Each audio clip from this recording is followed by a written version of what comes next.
उनको लगा कि ये सब मर चुके हैं, तो उनका एक जो पाकिस्तानी जो कमांडर था उसने अपने जवानों को आदेश दिया कि इनको रीचेक करो, इनमें से कोई जिंदा तो नहीं है। तो उनके पाकिस्तान के 2 सैनिक आए, आकर के हमारे जवानों के शरीर के अंदर गोलियां दागने लगे। तो मैं बेहोश था, लेकिन इतना बेहोश नहीं था कि उनको सुन ना सकूं या देख ना सकूं। तो जो मेरे सामने वाले साथी को जो सीने में आकर 4-4, 5-5 जो राउंड के ब्रस्ट मारे, डेड बॉडी ऐसे उछलती थी ऊपर की तरफ, सामने वाले को मारा, बगल वाले को मारा, मैं भी इस तरह से ऐसे पड़ा हुआ था। उसने फर्स्ट में यहाँ पर ब्रस्ट मारा, फिर मेरे पैर में 2 जगह पे मारा।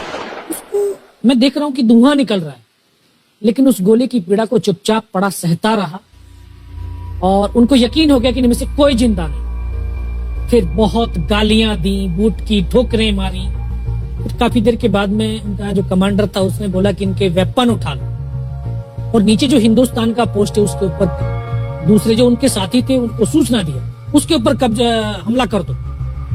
फिर ये आवाज भी सुनी तो मुझे लगा कि यार आज तो मेरी पूरी टीम खत्म हो जाएगी। तब ऊपर वाले से एक ही प्रार्थना करी कि मुझे इतने जिंदा रख दे कि मैं अपने साथियों तक सूचना दे सकूं और उनको बचा सकूं। और ये सत्य है कि अगर निस्वार्थ भाव और सच्ची श्रद्धा से उस परम पिता परमेश्वर को याद करते हैं तो शक्ति जरूर साथ देती है। दोबारा से उसके साथी आए, पाकिस्तान के सैनिक आए और हमारे जवानों के शरीर के अंदर गोलियां दागने लगे। उन्होंने फिर उसी रोटेशन से गोली मारी, फिर भी मेरी बाजू में, पैर में गोली मारी। और तब तक एक विश्वास भी मैंने पैदा कर लिया था कि अगर इसने सर और सीने में गोली नहीं मारी, चाहे मेरा हाथ पैर दोनों ही काट करके ले जाए, मैं उफ तक नहीं करूंगा और मैं जिंदा रहूंगा। मैं उस विश्वास की बदौलत आज आपके सम्मुख भी बैठा हूं। उसने आकर के दोबारा से गोली मारी, पर जब 1 कदम आगे गया तो उसने राइफल मेरी सीने की तरफ तानी। तब मुझे लगा यार अब नहीं बचूंगा। लेकिन कहते हैं कि जाको राखे साइयां मार सके ना कोई। और ये इस देश को हम भारत माँ बोलते हैं। जब तो बच्चे थे एहसास नहीं था, आज पता चलता है इसको माँ क्यों बोलते हैं, क्योंकि ये भारत माँ जैसा दायित्व और कर्तव्य का निर्वाह भी करती है। ये अपने बेटों की वीरता, शौर्य और पराक्रम को कभी दफन नहीं होने देती है। वाह क्या बात। तो शायद इस माँ भारती ने मुझे चुना होगा कि उसके बेटों ने जो शौर्य, वीरता और पराक्रम दिखाया उसको दुनिया तक पहुंचा सकूं। जब उसने गोली चलाई तो यहाँ पर पर्स में 5-5 रुपए के कुछ सिक्के भी थे। जब गोली जाकर के सिक्कों पे टकराई तो मुझे भी आभास हुआ कि तो मर गया हूं।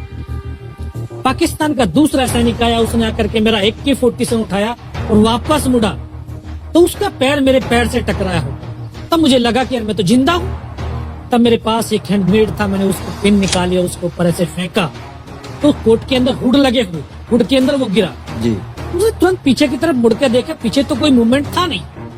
तो जब तक वो ग्रेनेड को निकाल पाता ग्रेनेड फट गया, यहाँ से उसका पूरा सर उड़ा और वो हमारे ऊपर आकर के गिरा। जो पाकिस्तान के दूसरे सैनिक थे उनमें खलबली मची कि इनमें से कोई जिंदा है, कुछ बोले जिंदा नहीं, नीचे से रिइंफोर्समेंट आ गई है। तो उनमें खलबली मची। मेरा पास वही एक मौका था, मैंने दोनों हाथों से उसकी राइफल को उठाने की कोशिश करी, ये हाथ हिला नहीं। एक हाथ से राइफल उठाई, वहां से ब्रस्ट फायरिंग की है, 4-5 पाकिस्तानी सैनिकों को मौत की नींद सुला दी। फिर बाएं हाथ से पलटा खाया, दूसरे पत्थर से 3-4 जगह से फायरिंग किया। वो जो उनका मोमेंटम था, जो हौसले थे, परस्त हो चुके थे, वो भाग खड़े।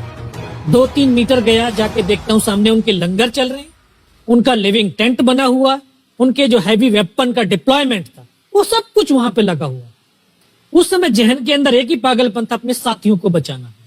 फिर मैं वापस धीरे धीरे रेंगता हुआ अपने साथियों तक आया। फिर मुझे लगा कि इनमें से हो सकता है मेरी तरह कोई साथी होगा, जिंदा होगा। उनको देखा, किसी का सर फटा हुआ था, किसी के फेफड़े निकले हुए थे। बहुत देर बैठकर रोया भी, फिर अपने आप को संभाला। चारों तरफ बर्फ ही बर्फ, पहाड़ी पहाड़। ये भी पता नहीं कि हिंदुस्तान किधर है, पाकिस्तान किधर है। 2.5 साल की सर्विस, 19 साल की उम्र, न उम्र का तजुर्बा न सर्विस का अनुभव, जाऊं तो जाऊं कहां। तभी एक ऐसी शक्ति थी जो साथ दे रही थी। जब इसी शक्ति का आवाज हुआ, उसकी आवाज का आभास हुआ कि बेटा इस नाले से नीचे लुढ़क जा, मैं बहुत 500 मीटर लगभग नीचे रोल करता हुआ आया और अपने साथियों जो नहीं चढ़ पा रहे थे दुश्मन की भारी फायरिंग की वजह से, वहां तक पहुंचा। फिर उन्होंने मुझे पकड़ा, वो फर्स्ट एड दिया। फिर वहां से जो हमारे कमांडिंग ऑफिसर थे कर्नल कुशाल चंद ठाकुर, फिर उनको सूचना दिया। तो ये लगभग 1:30-2 बजे का समय था। वहां से फिर कमांडिंग ऑफिसर तक मुझे ले जाया गया। फर्स्ट एड तो हुआ, लेकिन ब्लड इतना निकल चुका था कि दिखाई देना बिल्कुल बंद हो गया था। जब उनके पास पहुंचा तो उन्होंने बोला, बेटा मेरे को पहचानता मैं कौन हूं? बस अब आवाज सुनाई दे रही है। बोला, मैं तेरा commanding officer colonel Kushal Chand Thakur. मैं, जय हिंद साहब, बहुत तेज सर्दी लग रही है। तो उनका जो लिविंग टेंट था उसमें के अंदर लेटाया, 3-4 स्टॉप जलवाए, थोड़ी सी गर्मी महसूस हुई। बाकी साहब थोड़ा सा पानी पिला दो। बोला ठीक है, पानी पिलाते हैं। तभी डॉक्टर साहब आए गए, उन्होंने ग्लूकोज की बोतल पिलाई, थोड़ी सी एनर्जी महसूस हुई। उन्होंने बोला, बेटा कुछ बता सकता हूँ? कहा सब बता सकते हैं। तो उनको बताया कि सर ऊपर ये घटनाक्रम हुआ है और ये वहां की इंफॉर्मेशन है। तो लास्ट में उन्होंने बोला कि बेटा जवान की रिक्वायरमेंट क्या है? मैं कहा साहब जवान की रिक्वायरमेंट एम्यूनिशन और फील्ड पट्टी की है। बोला खाने के लिए नहीं चाहिए? सर भूख नहीं लगती। बस इतना कहते कहते तभी डॉक्टर ने कौन सा इंजेक्शन लगाया, फिर मुझे पता नहीं कहां पर। फिर होश आया 3 दिन बाद, देखा ऊपर पंखा चल रहा है। पता चला कि 92 बेस हॉस्पिटल श्रीनगर, और वहीं से मुझे बेस हॉस्पिटल दिल्ली रेफर कर दिया और 16 महीने तक उस हॉस्पिटल में रहा। 16 महीने तक आपका इलाज चलता रहा? जी। और वहीं पर हॉस्पिटल में ही मुझे पता चला कि 15 अगस्त 1999 को जब ये परमवीर चक्र का जो अनाउंसमेंट हुआ तो वो वहां पर ही मुझे पता चला। क्या है सर?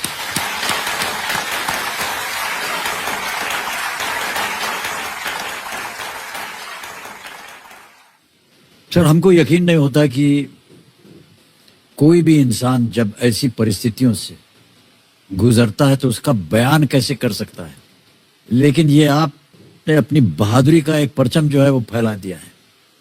15-15 गोलियां आपने खाई हुई अपने शरीर में, और सोच रहे हैं आप केवल देश के बारे में, सर देशभक्ति के बारे में। सैनिक के लिए सैनिक इंपॉर्टेंट नहीं है, उसका राष्ट्र इंपॉर्टेंट है। वो रहे ना रहे, लेकिन उसका राष्ट्र रहना चाहिए। क्या बात है, वाह वाह। न केवल आपने इतना बड़ा योगदान दिया, बल्कि आपके जैसे कह रहे थे कि आपके बहुत से अच्छे मित्र जो थे, जो आपके साथ टीम में थे, वो भी शहीद हो गए।